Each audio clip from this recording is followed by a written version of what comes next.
91 से लेकर 2015 तक मदन लाल खुराना जी मुख्यमंत्री रहे, फिर साहिब सिंह वर्मा बने, फिर थोड़े समय के लिए स्वर्गीय सुषमा स्वराज जी बनी, फिर थोड़े शीला दीक्षित जी बनी, मगर किसी से केंद्र सरकार से झगड़ा नहीं हुआ, किसी को नहीं हुआ, क्योंकि सब लोग विकास करना चाहते थे, सब पावर लेना नहीं चाहते थे। मान्यवर, उस वक्त कई बार कांग्रेस की सरकार थी और हमारी सरकार ऊपर रही, कई बार हमारी सरकार नीचे थी, ऊपर कांग्रेस की सरकार रही।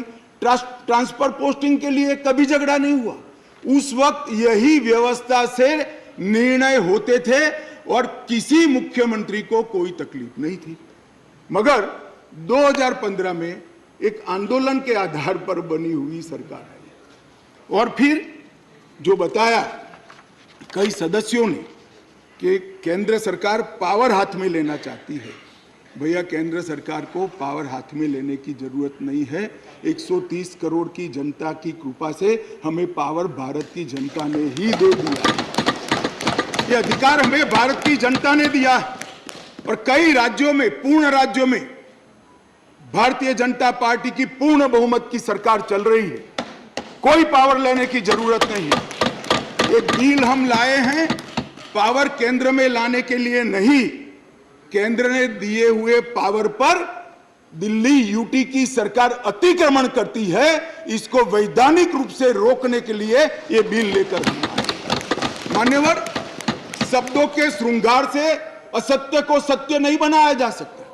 लंबे चौड़े ऑक्सफोर्ड की डिक्शनरी के सुंदर सुंदर अंग्रेजी शब्दों से बोलने से असत्य सत्य नहीं हो जाता है। मान्यवर, मैं सबको बताना चाहता हूं कि कोई भी इसका विरोध करे, अगर सत्य है कि 91 से लेकर 2015 तक यही व्यवस्था चलती थी, इसमें हमने कोई फर्क नहीं किया है। अदालत के फैसले की अवमानना तब होती है तब अदालत ने किसी भी प्रकार का स्थगन आदेश दिया है।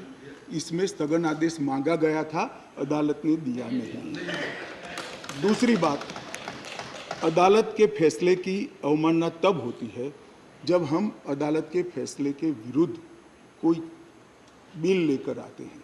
यहाँ अदालत ने अपने फैसले में स्वयं कहा है कि दिल्ली संघ राज्य के लिए देश की संसद किसी भी प्रकार का कानून बना सकती है। और माननीय अध्यक्ष जी, मैं सर्वोच्च अदालत के प्रति अति विनम्रता रखते हुए बताता हूं कि कई फैसले ऐसे होते हैं जो न्याय की कानून की इंटरप्रिटेशन करते वक्त अदालत देती है, मगर आज की जन भावनाओं के अनुरूप वो नहीं पाए जाते हैं।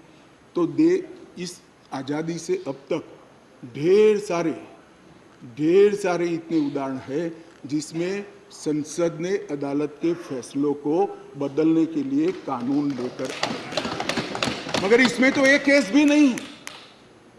माननीय अध्यक्ष जी, इस देश की संसद ने कई बार संविधान बदला है। अदालत के फैसले की बात छोड़िए, अदालत के फैसले को न्यूट्रलाइज करने के लिए कई संविधान के पैराग्राफ जोड़े गए हैं माननीय अध्यक्ष जी।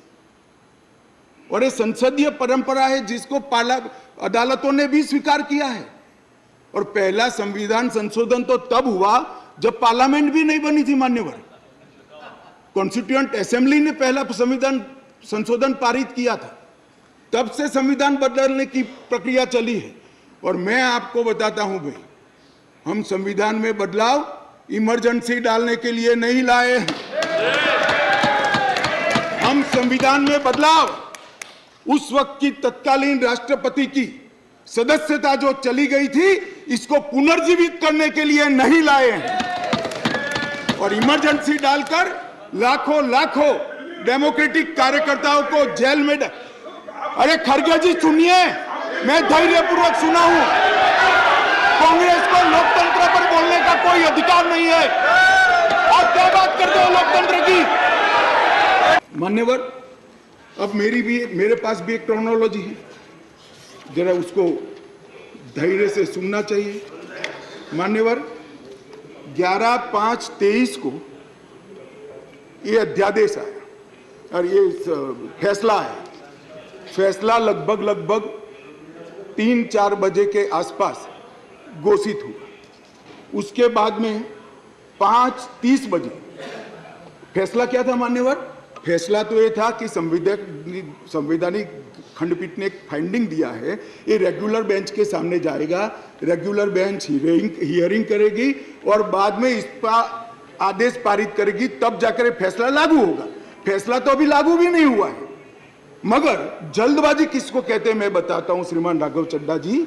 जल्दबाजी इसको कहते हैं कि अभी आदेश तो पारित भी नहीं हुआ था, एक नीति विषयक फैसला लिया जो 2 जजों की खंडपीठ ने सुनकर उस पर आदेश पारित किया जाना था, इसके बाद इंप्लीमेंटेशन होना था।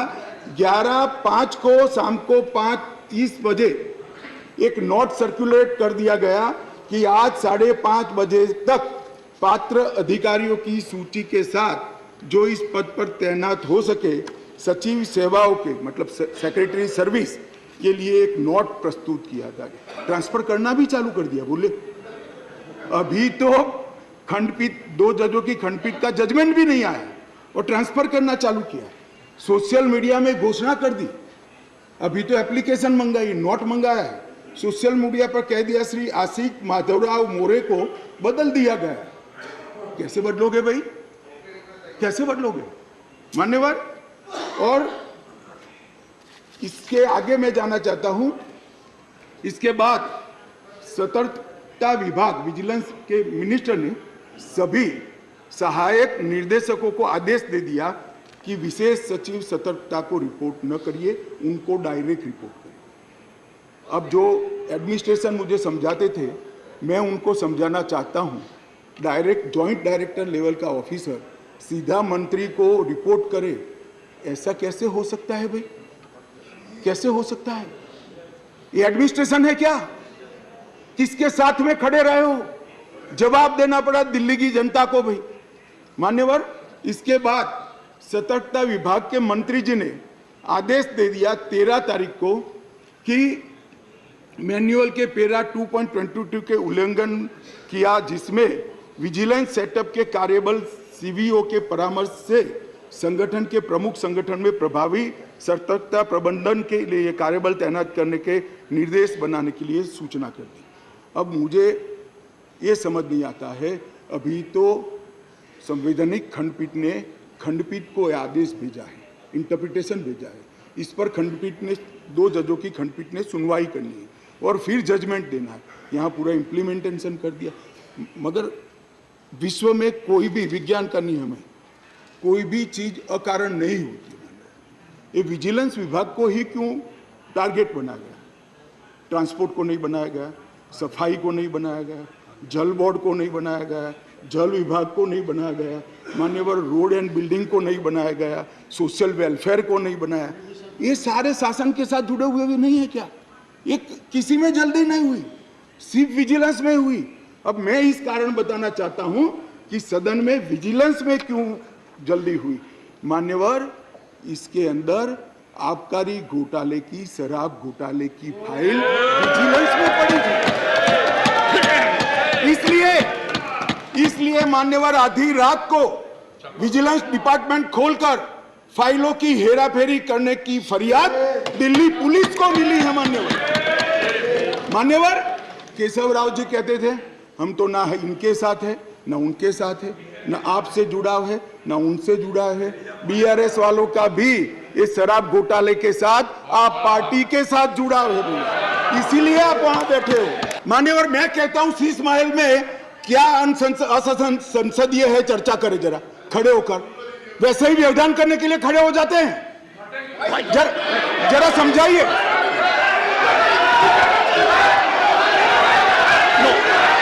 मान्यवर, मेरा निवेदन है,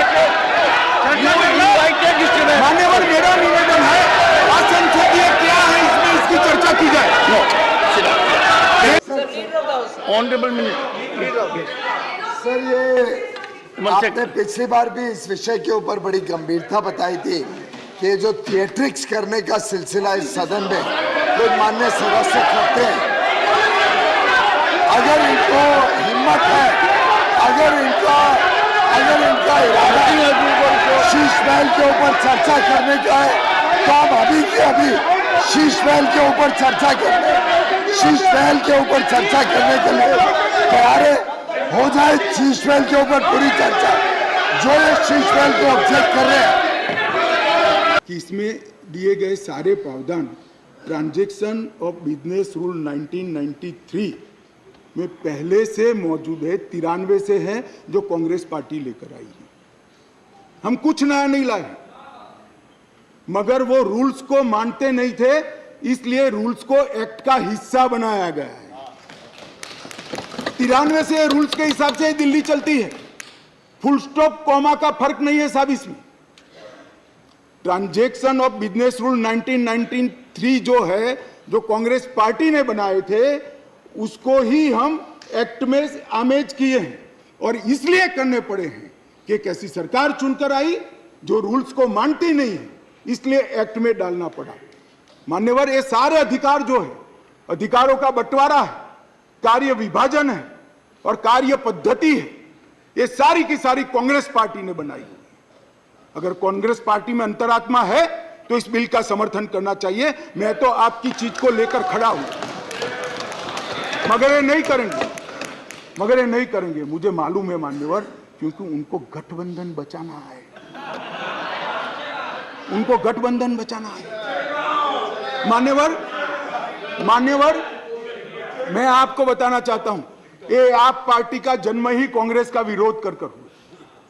लगभग 3 टन जितनी गाली कांग्रेस की सरकार को बोले और बोलकर सरकार में आए, और आज अनधिकृत अधिकार प्राप्त करने के लिए कांग्रेस का समर्थन ले रहे हैं।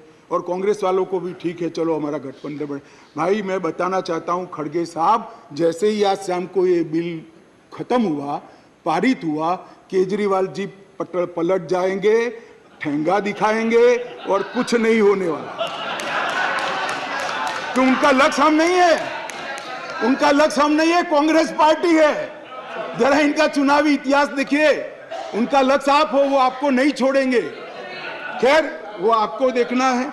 माननीय अध्यक्ष जी, ये सारे लोग सिद्धांतों की मुझे दुहाई दे रहे थे। मैं पूछना चाहता हूं, तृणमूल कांग्रेस और कम्युनिस्ट पार्टी आज एक मंच पर है, किस सिद्धांत के तहत है? जरा बताइए तो मुझे, किस सिद्धांत के तहत है? पूरा जीवन एक तृणमूल कांग्रेस पार्टी का जन्म ही कम्युनिस्टों का विरोध करते हुए हुआ है। कांग्रेस पार्टी से वो इसलिए अलग हुए, कांग्रेस पार्टी से इसलिए अलग हुए कि नरसिम्हा राव जी ने कम्युनिस्ट पार्टी से हाथ मिला लिए, और आज सत्ता प्राप्त करने के लिए वो इनके साथ बैठे। एक कांग्रेस पार्टी और कम्युनिस्ट पार्टी केरल में तो यूडीएफ एलडीएफ कर एक दूसरे की जान लेने पर आमादा है, और वहां इलू इलू कर रहे हैं। माननीय अध्यक्ष जी, ये जनता दल, ये जेडीएस, माननीय अध्यक्ष जी, जेडीएस, ये नीतीश कुमार जी है। जेडीयू ये नीतीश कुमार जी है, जिनकी राजनीति चारा घोटाले का विरोध कर हुई।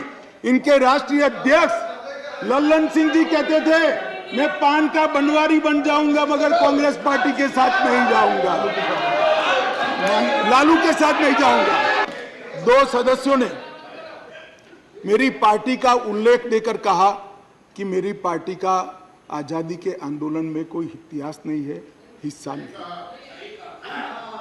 सुनिए, मगर मैं उनके एक व्यवहारिक जनरल नॉलेज पर क्वेश्चन उठाना चाहता हूं कि जो व्यक्ति का, मतलब इंस्टीट्यूशन के नाते कहता हूं, जो पार्टी का जन्म ही 1950 में हुआ हो, वो आजादी के आंदोलन में कैसे हिस्सा ले सकते हैं भैया? हमारी पार्टी का जन्म ही 1950 में हुआ, हम कैसे आजादी का आंदोलन लड़ेंगे? मान्यवर, मगर कई ऐसे हमारे फाउंडर मेंबर थे, श्यामा प्रसाद मुखर्जी से लेकर कई सारे। आज बंगाल अगर भारत में है तो श्यामा प्रसाद मुखर्जी के कारण है, और अगर आज कश्मीर भारत में है तो श्यामा प्रसाद मुखर्जी के कारण। और मान्यवर, ये कह रहे थे ये नागपुर से इशारा आता है, नागपुर से। ठीक है भाई, चलो 1 सेकंड के लिए मेरी बात मान लो, नागपुर से इशारा आता है, आपकी बात को मैं मान लेता हूं, मगर नागपुर तो भारत का हिस्सा है, रसिया या चीन नहीं है। आपकी पार्टी तो रसिया और चीन से इशारा लेती थी। मान्यवर, ये मुझे क्या कह रहे हैं? कम्युनिस्ट पार्टी बात कर रही है देशभक्ति की, कम्युनिस्ट पार्टी देशभक्ति की बात कर रही है। मान्यवर, मणिपुर के लिए भी मैंने सदन से पहले ही आपको पत्र लिखा है कि मणिपुर के लिए चर्चा के लिए मैं तैयार हूं। आज भी कहता हूं, अभी 11 तारीख बाकी है, हमें कुछ छिपाना नहीं है। छुपाना आपको है जो चर्चा होने नहीं देते हो, आपको छुपाना है। और मैं कहता हूं मान्यवर, 11 तारीख को चर्चा खड़गे जी कह दे, मैं कहता हूं इसी तरह से सुन नहीं पाएंगे मान्यवर, नहीं सुन पाएंगे, और इसीलिए मणिपुर पर चर्चा करने के लिए तैयार। मान्यवर,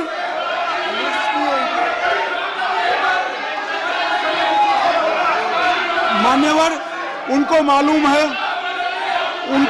है कि बिजनेस एडवाइजरी कमेटी समय तय करती है। मैं अभी देश की जनता के सामने कहता हूं, 11 तारीख को, 1 सेकंड, सुन लिया, बैठिए। मान्यवर, मैं सदन के सामने स्पष्टता करना चाहता हूं। ये चर्चा वो 267 के तहत चाहते हैं। एक सेकंड, बैठ जाओ। 267 के तहत चाहते हैं, जिसमें मतदान का प्रावधान है। मान्यवर, ये प्रावधान क्यों बना है? जब कोई सरकार बजट के तुरंत बाद अल्पमत में आ जाए और कोई बिल ही न लाए, तो राज्यसभा में अविश्वास की दरखास्त का कोई प्रोविजन नहीं है, तो राज्यसभा में वोटिंग के साथ चर्चा हो, इसलिए रूल्स लाया गया है। यहाँ तो हम हर रोज बिल लेकर आते हैं, भाई गिरा दो बिल, बहुमत है, ये बिल गिरा दो, लो ये बिल ही गिरा दो, ये बिल गिरा दो। मान्यवर, मुझे बताइए, देश की जनता देख रही है, क्या हासिल है वोटिंग से? क्या हासिल है? सवाल आप मणिपुर की स्थिति, मणिपुर की चिंता और सरकार ने उठाए गए कदम पर चर्चा करने चाहते हैं, या वोटिंग से शो ऑफ स्ट्रेंथ करना चाहते हैं? और वोटिंग से शो ऑफ स्ट्रेंथ करनी है तो भी हम डरते नहीं है, इसी बिल में कर लीजिए, अभी दूध का दूध और पानी का पानी। मान्यवर, 11 तारीख को चर्चा के लिए खड़गे साहब हाँ बोल दे, मैं सदन में चर्चा के लिए तैयार हूं। बहुत गंभीर व्यवस्था का प्रश्न है। ये दोनों सम्मानीय सदस्य कह रहे हैं, मान्यवर, ये दोनों सम्मानीय सदस्य कह रहे हैं कि इन्होंने ये मोशन को साइन नहीं किया। अब ये जांच का विषय है कि ये मोशन कैसे साइन हुआ, और राघव चड्ढा जी ने इसको मूव किया है। मान्यवर, इनका सिग्नेचर किसने किया है, ये जांच का विषय है। मान्यवर, ऐसे नहीं चलता है। मान्यवर, अब ये मामला सिर्फ दिल्ली सरकार में फर्जी पड़ने का नहीं है, ये सदन के अंदर फर्जी पड़ने का मामला है। मान्यवर, ऐसा कैसे चलता है? मान्यवर, मेरा आपसे निवेदन है कि दोनों सदस्यों का स्टेटमेंट रिकॉर्ड पर लिया जाए अभी, और बाद में इसकी जांच की जाए कि ये कैसे हुआ। मान्यवर, ये साथ में क्यों आए हैं? ये साथ में इसलिए आए हैं कि उनको भरोसा है कि अकेले कुछ हो नहीं सकता, इकट्ठा हो जाओ तो कुछ तो कर पाएंगे। मगर मैं आज बताना चाहता हूं मान्यवर, और 5-10 लोगों को जोड़ दो, कुछ नहीं होने वाला है। 24 मई में फिर से नरेंद्र मोदी प्रधानमंत्री। मान्यवर,